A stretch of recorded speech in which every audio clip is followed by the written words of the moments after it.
você olha, o céu é infinito, ao nosso olhar humano pequeno.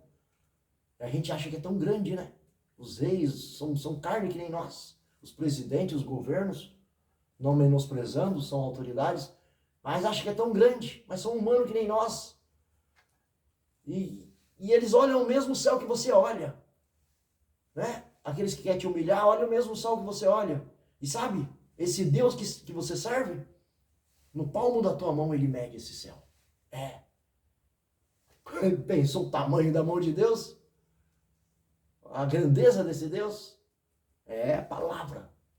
Não é eu que estou inventando, é a palavra de Deus, é a própria palavra dele. Diante dele, eu fico maravilhado. Aqui, ó. Medir o pó da terra, calcula o peso da terra em balanças de precisão, né? Balança romana, 2 pratos. O pó da terra, toda a terra, ele na balança ele resolve o problema, ele sabe o peso. Ele sabe o peso. Essa é a grandeza do seu Deus. As montanhas em balanças e as colinas em seus pratos, né, da balança. Quem teve acesso à mente do Espírito do Eterno? Quem teve acesso? Quem ensinou Deus a ser Deus? Quem deu conselhos para Deus? É o que está dizendo aqui no versículo 13. Quem instruiu? Quem deu conselhos a ele? Quem teve capacidade de dar lições, ou ensinamentos, ou esclarecimento? Quem orientou a julgar com justiça? Quem ministrou o conhecimento e lhe indicou o caminho da sabedoria? Quem? Quem ensinou Deus a ser Deus? Quem ensinou para ele? Quem deu conselho para ele? Quem falou para ele, Deus, faz a terra assim, faz o céu assim, faz os mares assim? Tudo é dele, tudo é por ele criou tudo, ele formou tudo. Ele é o dono da sabedoria, ele. Então, quer dizer, se está tudo na mão dele, se ele é o soberano, se ele é o início, é se render a ele, é se entregar a ele, porque é ele que vai nos dar aquilo de que precisamos, e é ele que sabe o que necessitamos. Muitas das vezes a gente acha que precisa de tanta coisa, depois que a gente vai chegando na idade, eu, quando criança, tinha, nossa, tantos sonhos, tantos projetos. Hoje eu cheguei na minha idade de 50 anos, não é que eu não tenho, mas, poxa, eu sei que hoje eu olho e vejo que tão pouco é necessário para a gente viver. Tão pouco é necessário. E quantos de vocês sabem exatamente disso? Mas fica aí, sofrendo, porque, né, em Tiago diz, vós sofreis por conta do excesso de paixões, excesso de sonho, excesso de desejos, que vai gerando aí nas suas... Né, se você pegar aí no celular e ficar aí mexendo para lá e para cá, você vai só vendo a vida dos outros e vai querendo, desejando a vida dos outros. Poxa, mas cada um tem uma vida. E às vezes você vive uma vida que não é sua. Às vezes você compra aquilo que você nem vai usar. Você compra aquilo que vai estragar, que vai embolorar, que vai, né, sem necessidade, enquanto outros estão precisando, outros estão passando necessidade. Né? Cadê? E quando me viste nu, me desse de vestir. Quando me viste com fome, me desse de comer. Cadê? Santo Deus, aleluia. Glória a teu nome, Senhor. A ti toda a honra, a ti toda a glória, todo louvor, toda a adoração, Pai. Tu sabes, Senhor, eu sinto, Senhor, a tua presença nesse lugar. Eu sinto a tua glória, a tua Shekinah. Ó Deus, tu está aqui, Senhor, conosco, meditando nessa palavra, glorificando, ó Deus Pai, ó Deus Filho, ó Deus Espírito Santo. Tu está aqui conosco, ensinando o caminho da verdade, o caminho da salvação, o caminho da felicidade, o caminho da alegria. Porque, Senhor, tu disse, Senhor, tu disse, Senhor, que quando nós te servirmos em espírito e em verdade, quando nós te buscarmos com todo o teu coração, então o Senhor deixará nós te achar, o Senhor deixará ser encontrado, e o Senhor vem como chuva serode, como chuva temporãs, e nos abastece com a tua presença, pois na tua presença ali, como em Isaías 6, onde Isaías contempla a tua glória, contempla a tua Shekinah, contempla o Pai, o Filho, o trono e os anjos, os querubins, dizendo santo, santo, só o Senhor é santo. E naquele momento, naquela situação, Isaías olha para si e entende e compreende a tua humanidade e sabe que não tem valor algum, que não tem glória alguma e que é pecador, e reconhece a tua humanidade e reconhece que mora com pecador, que vive com pecador, com lábios impuros, e ele teme por tua vida. E ele diz, eis que habito em lugares que todos pecam, que todos erram, que todos falham, e eu sou um desses. E eu vou morrer, eu vou perecer. Mas eis que vem a tua graça, eis que vem o teu anjo com a tenaz, com a brasa viva, e toca no lábio de Isaías e o purifica por completo, o purifica por inteiro, e assim coloca ele em condição de receber as ordenanças de Deus, a palavra de Deus, como eu, como você, que vamos ganhando a santificação, e Deus vai completar a obra, mas ele começou a boa obra em nós, ele com certeza, certamente completará a tua obra, como diz na Sagrada Escritura. E eu me fico maravilhado com tudo isso, sabendo que o Senhor é grande, sabendo que o Senhor é Deus, sabendo que o Senhor é soberano, sabendo que o Senhor é tudo isso e muito mais. E Isaías ali naquele lugar, depois que ele é tocado e que é purificado, aí ele vê a conversa do Pai, do Filho e do Espírito Santo, e ele diz, eis-me aqui, envia-me a mim, que eu ache graças aos teus olhos. E ali começou o ministério de Isaías. Está aqui, ó, Isaías 6, do 1 ao 10. E ali começou. Então vai lá, Isaías, fala assim, assim, assim. E começou a proferir, né? O Isaías é um profeta, um dos mais messiânicos, que fala da vinda de Cristo, fala da vinda de Jesus. E é interessante que a palavra primeiro fala, porque Deus trabalha assim. Primeiro ele fala que vai acontecer, e depois de muitos anos acontece. Né? E já está acontecendo. Quantos sinais, quantas maravilhas. Deus está voltando, Jesus está chegando. E vamos continuar aqui, porque dá vontade de ir longe, mas o tempo é curto. Quem teve a capacidade de lhe dar lições, ensinamentos, esclarecimentos? Quem orientou e julga com justiça? Quem lhe ministrou o conhecimento e lhe indicou o caminho da sabedoria? Na verdade, todas as nações do mundo são como uma gota de água num balde, como um grão de poeira na balança. O Eterno carrega as ilhas distantes como se fossem grãos de areia. Em toda a região do Líbano não há animais suficientes para realizar sacrifícios como Deus merece. Você acha que você faz muito para Deus? Eu hoje tenho praticado em média de mais de 2 horas de devocional, ou seja, eu tiro da minha agenda um momento com Deus. Não para a minha glória, porque nada sou. Não para mim, mas Deus merece. Aqui, ó. Nem os animais de todo o Líbano seria suficiente para realizar holocaustos e sacrificar a Deus, pois ele merece. Esse Deus que, na concha da sua mão, pega os rios, os oceanos, e que arremede o céu a palmo, e que cuida de você e cuida de mim, e que provê todas as coisas, e que promete aquilo que nem olhos viram, nem ouvidos ouviram, e que nem subiu ao coração humano, mas ele já preparou desde a fundação do século para todos que o amam, porque ele já escreveu o seu nome no livro da vida, e porque ele te conhece ainda, e te chamou desde o ventre da tua mãe. Ele te conhece você pelo teu nome. Não é que nem na cadeia, que é conhecido por apelido, por vulgo, não, ele conhece você pelo teu nome. Então valorize o seu nome, porque quem deu o teu nome não foi seu pai, não foi sua mãe. Ainda que você ache o seu nome feio, o seu nome quem deu foi Deus, segundo a palavra.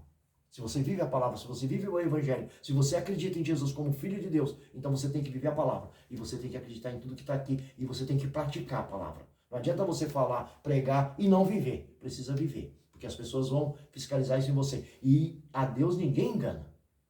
Eu costumo dizer isso para mim. Eu não consigo te enganar, Pai.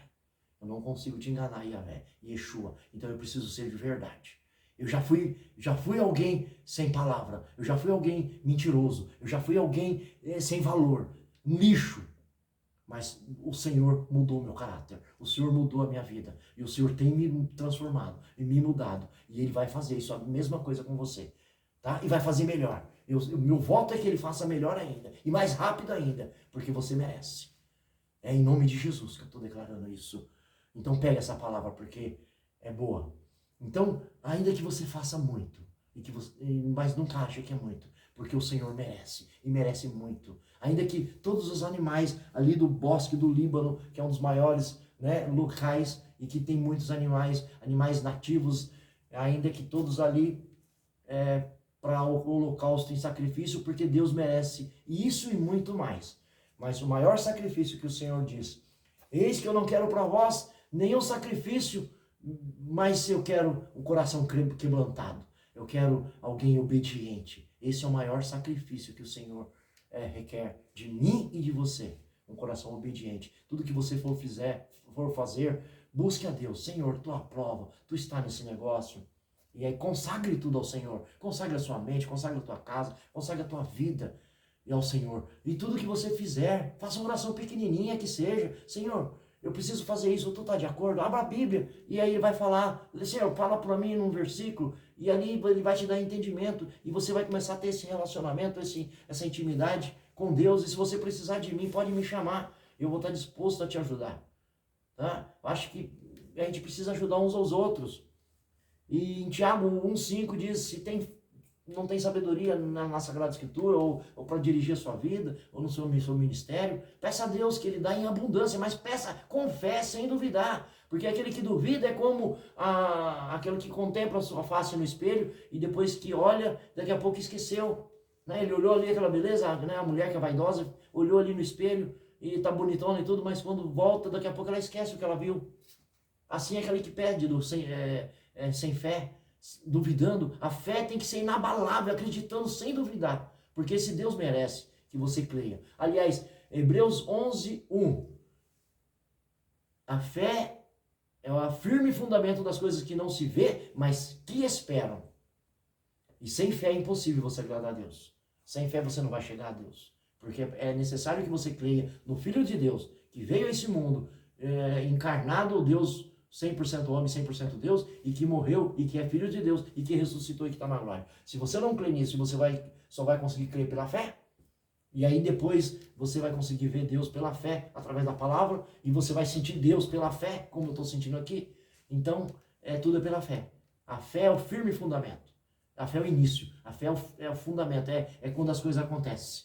Né? É o alicerce.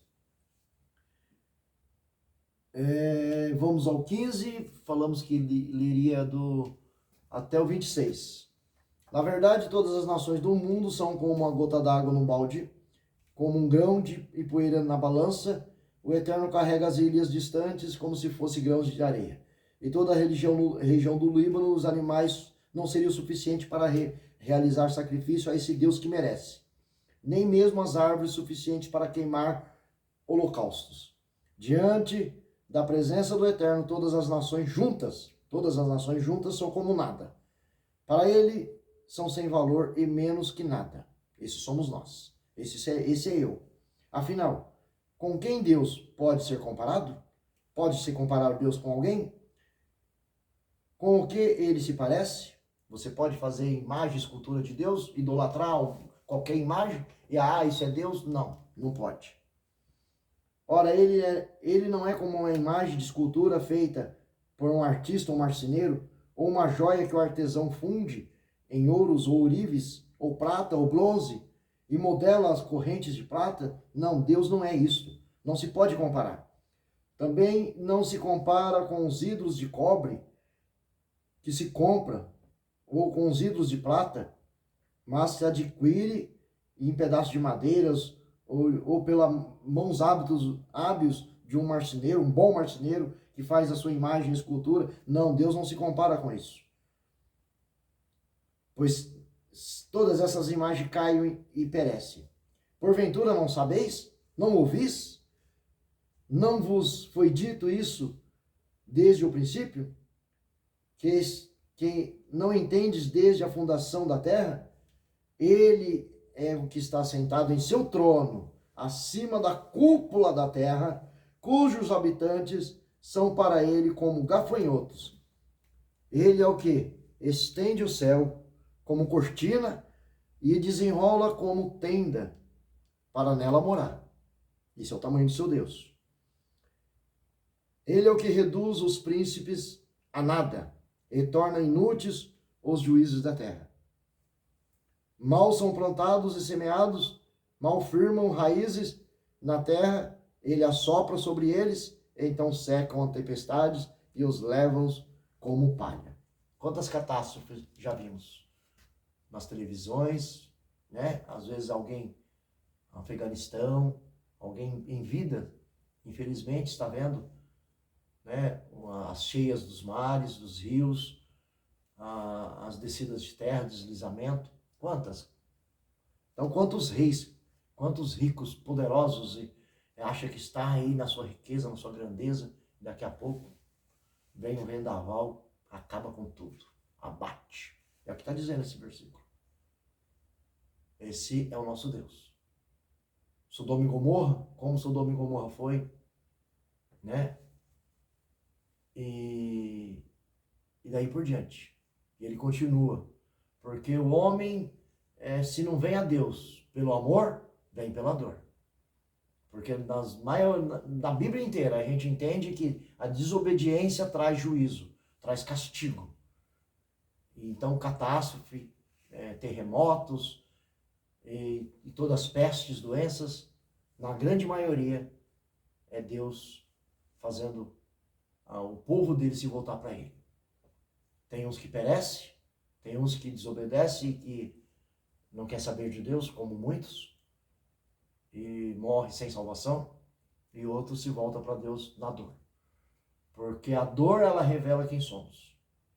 Agora, o que o homem não entendeu é que na morte, e todos vamos morrer, isso é uma coisa certa, uma coisa que é bom exercitar.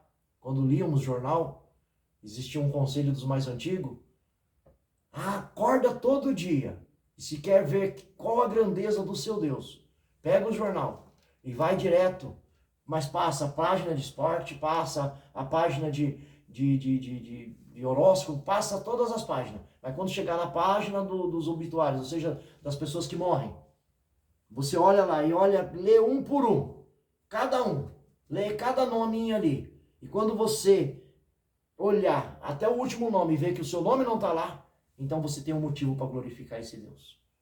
Você tem um motivo para agradecer. Estou vivo mais um dia. Mais um dia para fazer o melhor, para fazer o bem, para construir, né? Então, qual o motivo hoje que você tem para glorificar Deus? Esse grande Deus. Vamos continuar a leitura. Ele é o que conduz aos príncipes a nada. Mal são plantados e semeados, já se vai. Diz o Santíssimo, com quem me comparareis? Uma interrogação. Com quem eu me assemelho? Com quem eu me pareço? Levantai os olhos e observai as alturas. Quem criou tudo isso foi aquele que coloca em marcha, olha aqui é gostoso, em marcha cada estrela o Senhor coloca em marcha o seu exército celestial todos os dias. E todas ele chama pelo nome. Olha, esse é o seu Deus, ele respeita, mesmo sendo grande, né? Mesmo sendo grande. Ele fez o homem só um passo abaixo do que os anjos de glória e coroa ou coroaste. Mesmo sendo quem Deus é, ele te ama de tal forma que deu teu Filho unigênito para que nele crê, não pereça, mas tenha vida eterna. Ele te amou de forma loucamente, que entregou teu próprio Filho. E o teu próprio Filho, de forma amor incondicional, amor sacrificial, verteu teu sangue na cruz, para remir e comprar de volta para Deus. Esse é o amor do nosso Deus. O Deus Pai, o Deus Filho e o Deus Espírito Santo. E ele habita em você. Então ele cria ali, todos os dias, ele reúne as estrelas em marcha, chama cada um pelos seus nomes, para o glorificar, para o exaltar, para ter relacionamento com ele. Porque, pois,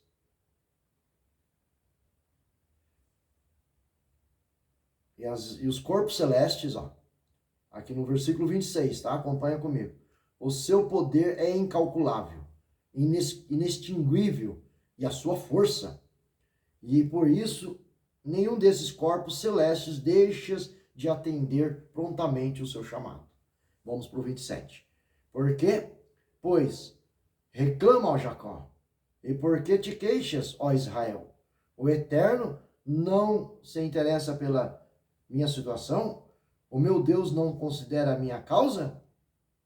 Não sabes, não ouves que o Eterno Yahvé é o Senhor, o Criador de toda a terra, não se cansa e não se exalta, não se fatiga. Sua sabedoria é insondável, seu conhecimento é incompreensível. Faz forte o alcançado e multiplica o vigor dos que estão fadigados. Ora, até os adolescentes se cansam e ficam exaustos, e os jovens tropeçam e caem. Mas aqueles que esperam no Senhor renovam suas forças, voam alto como águias, correm e não se fatigam, caminham e não se cansam. Está aqui a chave final que eu quero terminar essa reflexão. Deus, ele é adorado pelos astros, pelos corpos celestes, pelas estrelas, pela estrela maior, pela estrela menor. Ele respeita cada um, todos prontamente estão ao seu serviço, ao seu favor, os anjos, os querubins, todos digam santo, santo, santo é o Senhor dos exércitos. E na presença do Senhor há perpétuas alegrias e deleites eternamente. Por isso que Isaías vê toda essa glória. Apóstolo Paulo sobe ao terceiro céu e vê toda essa glória, que em linguagem humana é inexpressível. É inefável o que ele viu. É sublime. Mas em Apocalipse, João, 2000 anos depois, 800 anos depois, hoje 2000 anos, os anjos ainda continuam. Santo, santo, santo é o Senhor. Porque ele é uma fonte inesgotável. Não se esgota Deus. Então, vamos a esse Deus. Porque quando você for a esse Deus, olha só. No 31.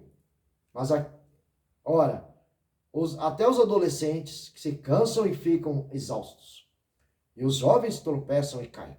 Mas aqueles que esperam, no 31, aqueles que esperam no Senhor, renovam todos os dias as suas forças, voam alto como águias, correm e não se fatigam, caminham e não se cansam. Por quê? Porque esperam no Senhor. Você espera no Senhor? Sua esperança está no Yahvé, no Yeshua, no grande eu sou, no Deus de Abraão, Isaac e Jacó, maravilhoso conselheiro, Deus forte, Pai da eternidade, príncipe da paz, o conselheiro, o guia, o intercessor, o nosso amigo, o Espírito Santo. Então você espera bem. Você não vai se cansar, não vai se fatigar, e ainda você vai para a eternidade. Não há nada que você temer. Seja forte, seja corajoso, tenha bom ânimo e não tenha medo de nada. Porque eu, seu Deus, estarei contigo, onde quer que fores. Ser forte é nossa responsabilidade. Ser corajoso é nossa responsabilidade. Ter bom ânimo é nossa responsabilidade. Então ser forte é o quê? É se fortalecer na palavra. Na palavra. Você não vai para academia, faz os seus treinos. Se você for na academia hoje e treinar hoje e amanhã não for, você ganhou alguma coisa? Se você não criar uma rotina de treinos, você vai conseguir ficar mais forte? Você vai conseguir mais músculo? Você vai conseguir? Se você for à escola, ao curso, à faculdade, e se você não manter uma constância, você vai se formar? Você vai ser alguém? Eu estou fazendo direito, advocacia. Estou cursando, faculdade de direito. Mas se você não for ali o tempo preciso ali, 4 anos, 5 anos, e depois prestar para bacharel, fazer a prova da OAB, você vai se formar? Não. Assim é dentro da palavra. Não tem como você ser um cristão sem meditar na palavra, sem exercitar a palavra, sem praticar a palavra, sem se humilhar na presença do Senhor através do jejum, através da oração, da renúncia, da devoção, e sem praticar princípios. Orai uns pelos outros, amai a todos, deixar e frutificar o fruto do Espírito Santo e viver. Hebreus, eu deixei aqui, Salmo 119, 11. Escondo a tua palavra, ó Deus, no meu coração para não pecar contra ti. O Salmo 119, versículo 2. Feliz e abençoado, e vou testificar e testemunhar dos teus feitos na minha vida, na vida dos meus e dos meus antepassados, porque tu és grande, tu és soberano. Salmo 119, 105. Lâmpada para os meus pés e luz para os meus caminhos é a tua palavra. Hebreus 11, 1. A fé é o firme fundamento das coisas que não se vê, mas que se esperam. E em Hebreus 11, 6. Sem fé é impossível agradar a Deus. Eu preciso agradar a Deus acreditando que Ele existe, reconhecendo quem Ele é. Hebreus 12, 14. Sem paz e sem santificação eu não vou ver Deus. E eu quero ver Deus, eu vou ver Deus, então eu vou fazer o possível para ter paz com todo mundo. Vou ter palavras blandas, eu vou ser manso, eu vou abaixar a cabeça mesmo tendo razão e vou dialogar.